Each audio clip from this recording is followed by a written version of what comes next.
Yo, moin ook. Ik weet niet of je me kent, dood. Ik ben Malde von de 50 Pence. De 50 Pence, dat wären Jungs uit unter anderem Bremen-Nord.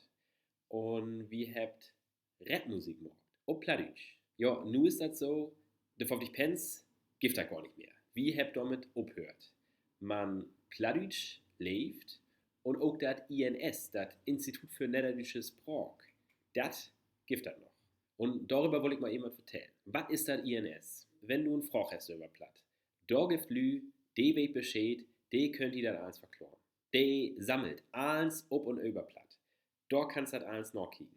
Das ist sozusagen die größte plattdeutsche Bibliothek auf der Welt.